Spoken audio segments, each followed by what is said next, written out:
दोस्तों, आज मैं जिस मूवी को आपके सामने लेकर आया हूँ उसने मेरे दिल में एक खास जगह बना ली है। मैंने इस मूवी को परसों ही देखा है और सच माने तो मेरी ऑल टाइम फेवरेट मूवी में इस मूवी ने जगह बना ली है। दिन पर दिन मेरी रेस्पेक्ट साउथ इंडियन मूवीज के लिए बढ़ती जा रही है, जिसमें एक पायदान रेस्पेक्ट और बढ़ा दी है इस मूवी ने। मैं ऐसा क्यों कह रहा हूँ और ऐसा क्या खास है इस मूवी में, आइए देखते हैं। लेकिन आगे बढ़ने से पहले आप लोगों से एक रिक्वेस्ट है, अगर आपको मूवी की कहानी अच्छी लगती है तो आप मुझे कमेंट करके बताएंगे कि आपको इस मूवी की सबसे बेस्ट चीज क्या लगी। तो चलिए शुरू करते हैं आज की ये मूवी, जिसका नाम है कदेसी विवासई यानी आखिरी किसान। मूवी की शुरुआत होती है तमिलनाडु के एक गांव से, जहां 80 साल का मायंडी नाम का एक बूढ़ा आदमी अपने खेत में खेती कर रहा होता है। उस गांव में सभी ने अपनी खेती करना छोड़ दिया था, क्योंकि खेती में किसान को मुनाफा नहीं होता था। लेकिन मायंडी ऐसा नहीं सोचता था, इसलिए वो हर साल अपने खेत को जोतता था, जबकि बाकी गाँव वाले या तो शहर चले गए या उन्होंने अपना कोई दूसरा काम खोल लिया।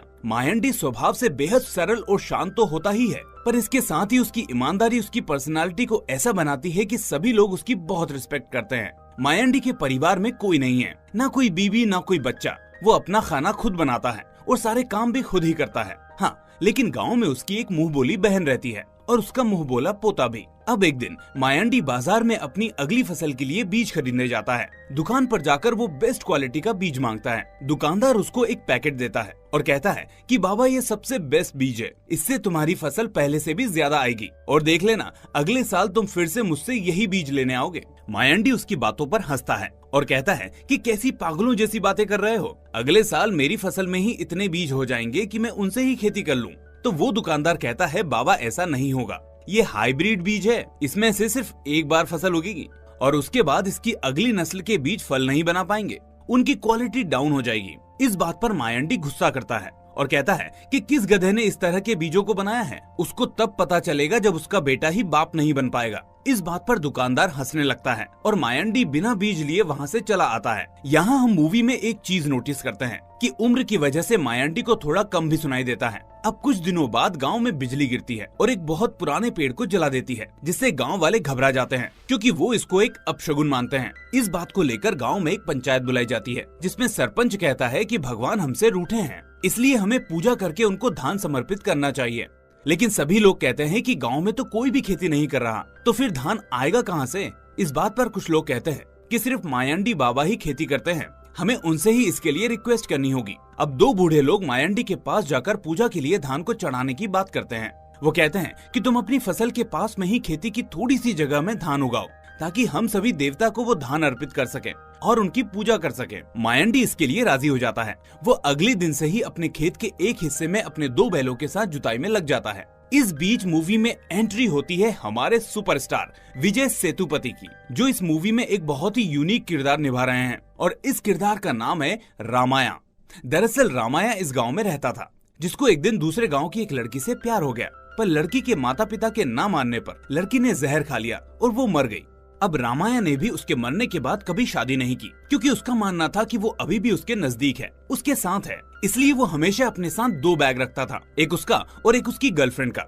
और ठीक उसी तरह वो जब भी कुछ खरीदता या खाता तो दो ही खरीदता, चाहे वो चाय हो या कुछ और। वो उन्हीं बैगों को लेकर जगह जगह मंदिरों में घूमता रहता था और कभी कभी गाँव वापस आ जाता था। गांव के लोग अब उसे पागल समझते थे और उसकी बातों पर यकीन नहीं करते थे। यहाँ हमें पता चलता है कि रामाया जब भी इस गांव में आता तो हमेशा मायंडी के घर में ही रुकता, क्योंकि इस गांव में उसकी बातों को सुनने वाला अब कोई भी नहीं होता।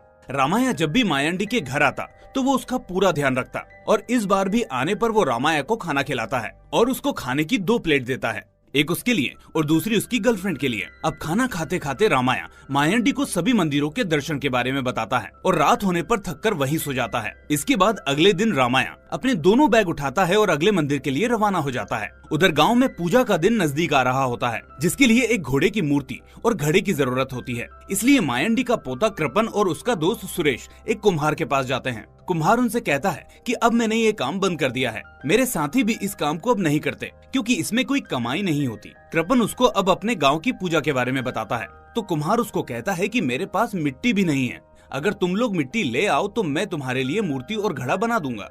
ये सुनकर कृपन और सुरेश अब अपने गांव के तालाब के पास जाते हैं, जहां पुलिस का पहरा होता है, ताकि कोई इल्लीगल तरीके से मिट्टी ना चुराए। वो दोनों पुलिस वाले से रिक्वेस्ट करते हैं और सारी बात बताते हैं। पुलिस वाला उनसे कहता है कि मैं ऑन ड्यूटी तुम्हारी मदद नहीं कर सकता, इसलिए 2 दिन बाद मेरी ड्यूटी एक पॉलिटिकल प्रोग्राम में लगने वाली है, इसलिए तुम चुपचाप आकर उतनी मिट्टी ले जाना जितनी तुम्हें चाहिए और फिर किसी को भी ये सब मत बताना। उधर मायाण्डी भी अपनी खेती में जोरों शोरों से फसल के काम में लगा होता है, जिसको अकेले इतना काम करते देख उसकी बहन वहाँ आ जाती है। वो मायाण्डी को लेकर एक पेड़ के पास जाती है, जहाँ कुछ औरतें इकट्ठी होकर बैठी होती हैं। दरअसल उन औरतों को बैठने के लिए पैसे मिल रहे होते हैं, ताकि गवर्नमेंट की एक स्कीम के प्रमोशन में उनकी फोटो छप सके और वो औरतें वहाँ से ना जाए, इसलिए एक औरत वहाँ अलग से बैठी होती है। जब मायाण्डी की बहन उन औरतों से खेत में चलकर मदद करने को कहती है, तो वो सरकारी औरत सभी से कहती है कि कोई भी इधर से गया तो उसको पैसे नहीं दूंगी, इसलिए चुपचाप यहीं बैठी रहो। ये सुनकर कोई भी मायाण्डी के खेत में मदद करने के लिए तैयार नहीं होता और मायाण्डी अपनी बहन के साथ वापस काम करने आ जाता है।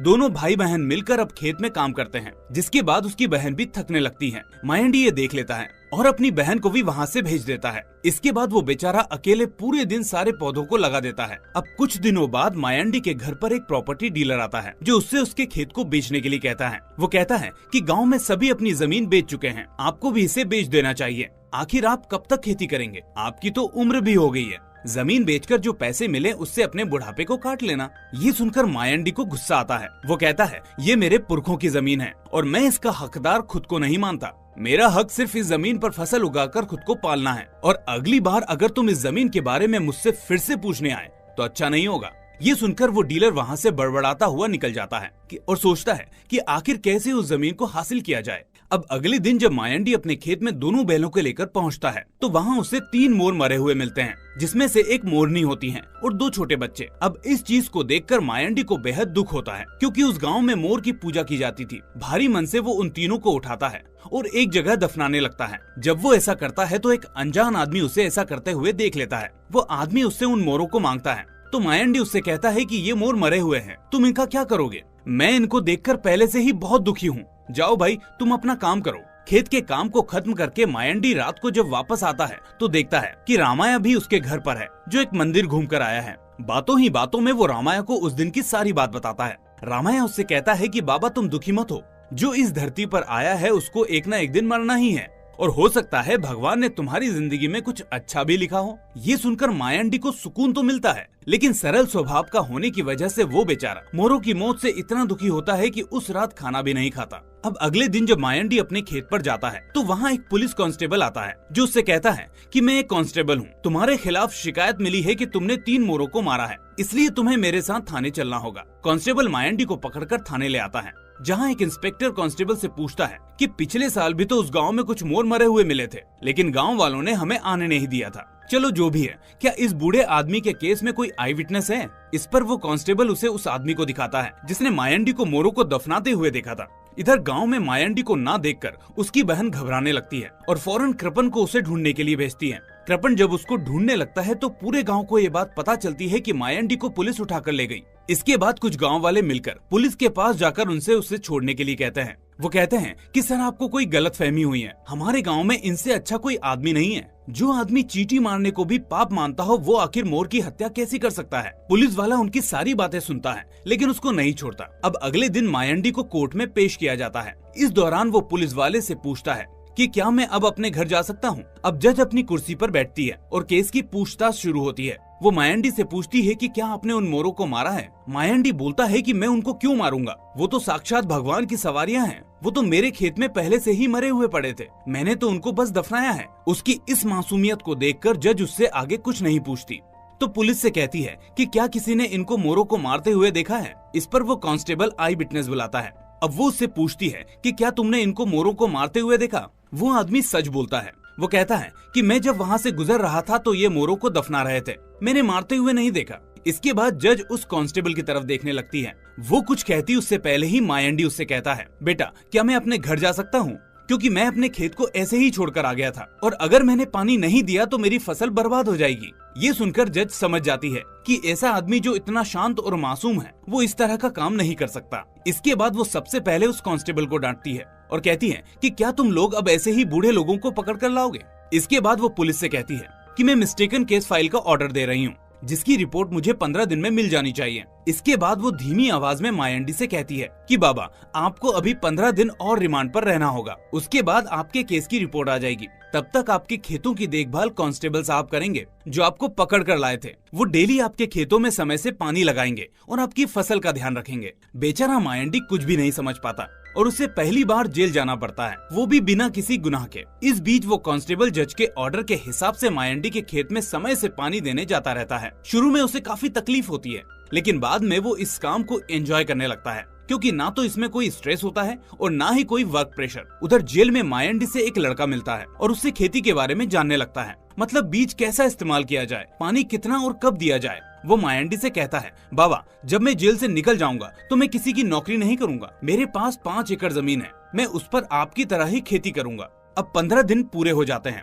गांव वाले भी मायंडी के आने का इंतजार कर रहे होते हैं, लेकिन एसआई मायंडी की रिपोर्ट तैयार नहीं कर पाता। इसलिए जज फिर से कांस्टेबल पर गुस्सा करती है। वो कहती है कि जल्दी से अपने एसआई साहब को कहो कि वो इस रिपोर्ट को कुछ ही दिन में सबमिट करें, क्योंकि उनकी देरी की वजह से इस बूढ़े आदमी को बेवजह इस जेल में रहना पड़ रहा है। इस बार इस कांस्टेबल को मायंडी के लिए काफी बुरा लगता है। उधर बेचारा मायंडी फिर से कुछ दिनों के लिए जेल वापस भेज दिया जाता है। असल में उसे खुद से ज्यादा अपनी फसल की चिंता होती है, क्योंकि उसने लोगों को धान देने का वादा किया था। खैर, अब उधर गाँव के सभी लोग मायंडी के न आने से बेहद दुखी होते हैं और इस बीच कृपण सुरेश के साथ दूसरे गांव ढपली वालों को न्योता देने जाता है। दरअसल साउथ में किसी भी पूजा में ढपली वालों को बुलाने का रिवाज होता है, जिससे उस पूजा में गाना बजाना भी होता रहे। ढपली वाले कहते हैं कि हम जरूर आएंगे, लेकिन पहले गांव के किसी बड़े बूढ़े आदमी को हमें बुलाने आना होगा। ये सुनकर कृपण और सुरेश वापस चले आते हैं। इसके बाद हम उस गांव के एक और कैरेक्टर को देखते हैं, जिसका नाम योगी होता है। उसके पास एक हथनी होती है, जिसको वो अपनी बेटी की तरह प्यार करता है। जब वो मायंडी के खेत के पास से गुजर रहा होता है तो उसे वही प्रॉपर्टी डीलर वहाँ खड़े हुए दिखते हैं। योगी उनसे कहता है कि जिस दिन तुम मायंडी के पास जमीन के लिए पूछने आए थे, उसी के अगले दिन से मायंडी बाबा जेल में है। इस पर वो डीलर फौरन कहता है कि हमने उन मोरों को नहीं मारा। योगी उनसे कहता है, अरे मैंने तो मोरों का नाम भी नहीं लिया। ये बोलकर वो वहाँ से हंसते हुए चला जाता है। अब अगले दिन कृपण गांव के कुछ बड़े बूढ़े लोगों को अपने साथ लेकर ढपली वालों को न्योता देने जाता है, जहां वो लोग ढपली वालों को अपने रीति रिवाज के हिसाब से कुछ फीस देकर न्योता देते हैं। ढपली वाले इससे खुश होते हैं और कहते हैं कि हम आपके गांव में जरूर आएंगे, लेकिन पिछली बार की तरह वहां कोई हंगामा नहीं होना चाहिए। तभी एक आदमी कहता है कि आप फिक्र ना करें, इस बार कुछ नहीं होगा। दरअसल गांव में एक साथ कई जाति के लोग रहते हैं, जिसकी वजह से पूजा करते वक्त सभी अपने अपने देवताओं को अपने अपने तरीके से पूजते हैं, जिसको लेकर पिछली बार कुछ लोगों के बीच लड़ाई हो गई थी। पर इस बार कोई ऐसा नहीं करेगा, क्योंकि ये गांव की शांति और खुशहाली का मामला है। उधर कुछ दिनों बाद मायंडी को फिर से कोर्ट में पेश किया जाता है, जहां वो एसआई फिर से अपनी रिपोर्ट सबमिट नहीं करता। जज इस बार कांस्टेबल को लास्ट वार्निंग देती है और बूढ़े मायंडी से झिझकते हुए कहती है, बाबा, आपको 15 दिन के लिए एक बार और रिमांड पर जाना होगा। बेचारा जज के सामने इस बार हार मान जाता है और कहता है, बेटी, मैंने ऐसा क्या कर दिया है जिसके लिए मुझे यहाँ रखा गया है? क्या किसी मरे हुए जानवर को दफनाना गुनाह है? पिछली बार एक कुत्ता भी मर गया था तो मैंने उसको भी दफना दिया। मेरे बचपन में जो भी गाय और बैल मरते थे उनको मैं ही अपने पिता के साथ दफनाता था, लेकिन आज ये सब मेरे लिए गुनाह क्यों बन गया? जबकि वो आदमी भी कह चुका है कि मैंने मोरों को नहीं मारा, सिर्फ दफनाया है। बेटी, मुझे जाने दो, गांव की पूजा का दिन नजदीक है और मुझे मेरी फसल की चिंता है। जज खुद को मायंडी के सामने छोटा महसूस करती है और कुछ जवाब नहीं देती, क्योंकि उसके लिए इस बात का जवाब दे पाना नामुमकिन था। उधर गांव में पूजा की तैयारियां जोरों शोरों से चलती रहती है। कुम्हार भी मूर्ति बनाकर उन्हें सुखाने लगता है और इस बीच एक दिन कृपण मायंडी के पास फसल का सैंपल लेकर आता है। मायंडी देखकर पहचान जाता है कि उसकी फसल को कीड़ा लगा है। वो उससे कहता है कि तुम्हें कुछ चुनिंदा पौधों के पत्तों को पीसकर गोमूत्र में मिलाकर एक दवाई तैयार करनी होगी और उसे खेतों में छिड़कना होगा। इसके बाद कृपण और सुरेश उन पौधों के पत्तों को लेने जाते हैं, जहां उनकी बातों से हमें पता चलता है कि पिछले साल उन्होंने ही मोरों को मारा था और पुलिस वालों को गाँव में नहीं आने दिया था। कृपण को इस बात का बेहद पछतावा होता है, इसलिए वो फौरन अपने दोस्त सुरेश के साथ मिलकर जज साहिबा के पास जाते हैं और उनसे कहते हैं, मैडम, पिछले साल हमने गाँव में 2 मोरनियों को मार दिया था, लेकिन इस साल पता नहीं कैसे वो मोर और उसके बच्चे मारे गए और हमारे मायंडी बाबा उसमें फंस गए। वो बेगुनाह है, आप उन्हें छोड़ दीजिए। जज उनकी बातों को सुनती है और कहती है कि वो जल्दी ही छूट जाएंगे, उनकी रिपोर्ट आने ही वाली है, लेकिन अब तुम कभी भी किसी मोर या जानवर को बेवजह नहीं मारना। इसके बाद कृपण सुरेश से कहता है कि बाबा ने जिन पत्तों के बारे में बताया है, अब तुम जंगल जाकर उन पत्तों को ले आओ, तब तक मैं पूजा के लिए बाकी सामान इकट्ठा कर लेता हूँ। अब सुरेश सारा गाँव छान लेता है, लेकिन उसे वो पेड़ कहीं नहीं मिलता जिसके पत्ते उसे चाहिए थे, इसलिए वो बाजार जाकर एक केमिकल को खरीद लेता है और फिर उसे गौमूत्र समुद्र में मिलाकर ठीक वैसे ही छिड़क देता है जैसे मायंडी ने बोला था। अब इस बीच हम देखते हैं रामाया को, जो एक नए मंदिर पहुंच चुका है और दर्शन के बाद एक पेड़ के नीचे खाना खाने के लिए बैठा है। हमेशा की तरह वो अपने खाने के 2 प्लेट्स निकालता है और उनमें खाना रखने लगता है। तभी वो दूर बैठे एक साधु को देखता है जो एक डस्टबिन से खाना निकालकर खा रहे थे। वो फौरन उठकर वहां जाता है और उनको अपनी एक प्लेट दे देता है। साधु उस प्लेट को नहीं लेता और उससे कहता है कि पहले तुम्हें इस प्लेट को उस डस्टबिन में डालना होगा। रामाया ठीक वैसा ही करता है और उस खाने की प्लेट को डस्टबिन में डाल देता है, जिसके बाद वो साधु उस प्लेट को उठाता है और खाना खाने लगता है। अब रामाया जैसे ही वापस उस पेड़ की तरफ जाने लगता है तो साधु उसको रोक लेता है। वो रामाया को पास बुलाकर उसके माथे पर सफेद भभूति लगाता है और कुछ भभूति उसके हाथ में रखता है। रामाया पूछता है, बाबा आपने भभूति मेरे सर पर लगा तो दी, फिर हाथ में क्यों रख दे रहे हो? इतने में वो साधु कहता है कि ये भभूति तुम्हारे लिए नहीं बल्कि उस लड़की के लिए है जो वहाँ पेड़ के पास बैठकर तुम्हारा इंतजार कर रही है। ये सुनकर रामाया के होश उड़ जाते हैं, क्योंकि अभी तक उसके अलावा उसकी गर्लफ्रेंड को कोई नहीं देख सकता था, लेकिन ये साधु ये देख सकता था। वो हाथ जोड़कर साधु को प्रणाम करता है और वापस अपनी गर्लफ्रेंड के पास आ जाता है। अब कुछ दिनों बाद सुरेश उस भभूति को मायंडी के पास लाता है और कहता है, बाबा कुछ दिनों पहले रामाया मेरे पास आया था। उसने मुझे एक पहाड़ी पर चलने के लिए कहा। बिना थके वो उस पहाड़ी पर चढ़ता गया और ऊपर चोटी पर जाकर आसमान को देखने लगा। फिर वो वापस थोड़ा नीचे आया और उसने मुझे ये भभूति दी और कहा कि ये मैं आपको दे दूं। इसके बाद जब वो वापस पहाड़ी की चोटी पर पहुंचा और आसमान को देखने लगा तो अचानक मोरों की तेज आवाज वहां से आने लगी और इतने में जब मैं मोरों की तरफ देखने लगा तो रामाया वहां से गायब हो गया और वहां सिर्फ 2 बैग थे जिनको लेकर वो हमेशा आता जाता था। मायंडी इसका मतलब समझता था। वो सुरेश से बोला कि रामाया कहीं गायब नहीं हुआ, वो चोटी से उड़कर वहां चला गया जहां उसे जाना था। इतना कहकर मायंडी उस भभूति को अपने माथे पर लगा देता है। अब कोर्ट में मायंडी की पेशी होनी थी, इसलिए 2 पुलिस वाले उसे कोर्ट तक लाते हैं, लेकिन उन्हें वहाँ पता चलता है कि जज साहिबा को आने में अभी काफी वक्त है, इसलिए वो मायंडी को वहीं बैठाकर इंतजार करने के लिए कहते हैं। इतने में मायंडी को अपने गाँव का एक लड़का दिखता है। वो फौरन उसकी साइकिल पर बैठकर अपने खेत की तरफ जाता है। वहाँ वो देखता है कि उसकी फसल पूरी तरह बर्बाद हो चुकी है। मायंडी ये देखकर बेहद दुखी होता है और अंदर ही अंदर रोने लगता है। उधर कोर्ट में जज साहिबा दोनों पुलिस वालों को बहुत सुनाती है कि तुमसे एक बूढ़े आदमी का ध्यान नहीं रखा गया, किसी असली आरोपी का क्या ख्याल रखोगे? जाओ उन्हें फौरन वापस लेकर आओ, वो पहले से ही यहाँ से परेशान है। इसके बाद दोनों पुलिस वाले मायंडी के खेत पहुंचते हैं। वहां वो मायंडी और उसके खेत को देखकर काफी दुखी होते हैं और मायंडी से साथ चलने के लिए कहते हैं। इस बार मायंडी उनसे कुछ नहीं कहता और चुपचाप बाइक पर बैठकर उनके साथ कोर्ट आ जाता है। कोर्ट में जज साहिबा उनसे पूछती है, बाबा आप कहाँ चले गए थे? आपको ऐसे जाना अलाउ नहीं था। मायंडी उसकी बातों को सुनता तो है लेकिन कोई जवाब नहीं देता, क्योंकि उसके मन में अपनी फसल को लेकर बहुत दुख था जिसका अंदाजा किसी को नहीं था। इतने में वो कांस्टेबल जज साहिबा को बोलता है कि इसमें इनकी कोई गलती नहीं है मैडम, ये अपने खेत गए थे और इनकी फसल पूरी तरह से खराब हो चुकी है, इसलिए ये इस वक्त परेशान है और कोई जवाब नहीं दे रहे हैं। जज साहिबा फौरन इस बात के लिए उसी कांस्टेबल को दोष देती है। अगर आपने पूरे महीने ठीक से इनकी फसल की देखभाल की होती या आपके एसआई ने टाइम पर इनकी रिपोर्ट दे दी होती तो आज इनकी फसल के साथ ऐसा कुछ नहीं होता और आज ये हम लोगों के बीच नहीं खड़े होते। आप लोगों को शर्म आनी चाहिए कि आपकी वजह से एक बूढ़ा आदमी ये सब देख रहा है। बेचारा मायंडी ये सब सुन रहा था लेकिन उसका मन तो कहीं और ही अटका हुआ था। उसे रामाया के जाने का दुख और फसल के खराब होने का मलाल दोनों एक साथ महसूस हो रहे थे। इस बीच जज साहिबा कहती है, इनकी रिपोर्ट मैंने पढ़ ली है, और वो मायंडी से कहती है कि बाबा अब आप घर जा सकते हैं। वो फौरन कांस्टेबल से कहती है कि आप इनके पेपर्स अभी बनवाओ और इन्हें अभी रिहा करो। ये सुनकर कांस्टेबल उन्हें एक रूम में ले जाता है और वहाँ मायंडी की रिहाई के कागज बनवाए जाते हैं। मायंडी ऐसे ही गुमसुम एक बेंच पर जाकर बैठ जाता है और किसी से कुछ नहीं कहता, जैसे अब उसे जाने से कोई मतलब ना हो। उधर पुलिस वाले भी अपनी गपशप में लग जाते हैं और उसके पेपर्स पर ध्यान नहीं देते। इतने में वहाँ जज साहिबा आ जाती हैं और वो पुलिस वालों से पूछती है कि बाबा अभी तक यहाँ से गए या नहीं। उसको देखकर सभी सुगबुगा जाते हैं और जल्दी जल्दी मायंडी के बेल के पेपर्स बनाते हैं। इसके बाद जज मायंडी के पास पहुँचती है जो एक बेंच पर आंखें बंद करके लेटा होता है। थोड़ी देर बाद वहाँ बाकी के पुलिस वाले आ जाते हैं और कहते हैं, बाबा उठो और चलो आपको घर छोड़ाएं।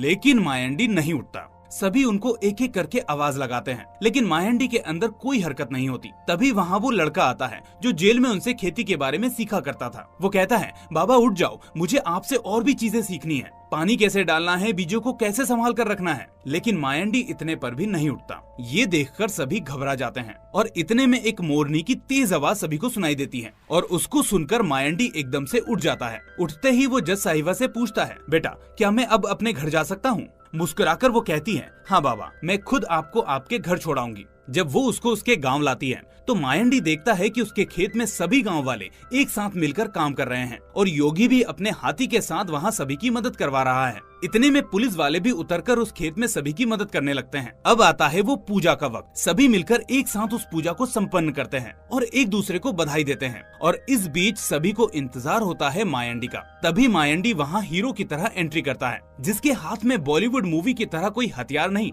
बल्कि कंधे पर अनाज रखा होता है। दोस्तों, मैंने कभी नहीं सोचा था कि कभी एक मूवी के एक मुख्य किरदार की एंट्री इतनी भावुक हो सकती है। खैर, इसके बाद मायंडी देवताओं को अपनी धान की फसल समर्पित करता है। इस वक्त गांव का हर आदमी बेहद भावुक होता है और इस तरह पूजा का काम पूरा होता है। अब अगले दिन मायंडी फिर से अपने दोनों बैलों को लेकर अपने खेत की तरफ निकल पड़ता है। खेत में अकेले बैठकर वो सामने देख रहा होता है कि तभी वहाँ एक मोरनी आकर नाचने लगती है, जिसको देखकर वो मन ही मन रामाया के बारे में सोचने लगता है। और इतने में वहाँ आसमानी बिजली गिरती है और हमें दिखाया जाता है कि अब वहाँ मोरनी नहीं है और यही होता है मूवी का दी एंड। दोस्तों, इस मूवी का एंड आपको बहुत सारे सवालों के साथ छोड़ देता है, जिसके जवाब के लिए हमारे पास कमेंट बॉक्स है। इसके अलावा आपने प्रॉमिस किया था कि अगर आपको ये मूवी पसंद आती है तो आप कमेंट में मुझे जरूर बताएंगे। अगर आप इसके अलावा भी इस मूवी पर कुछ बोलना चाहते हैं तो नीचे लिख सकते हैं। मैं आपसे कुछ नहीं बोलूंगा, क्योंकि ये मूवी जितनी सुनने में खूबसूरत है उससे कहीं ज्यादा इसको देखना आपको सुकून देगा।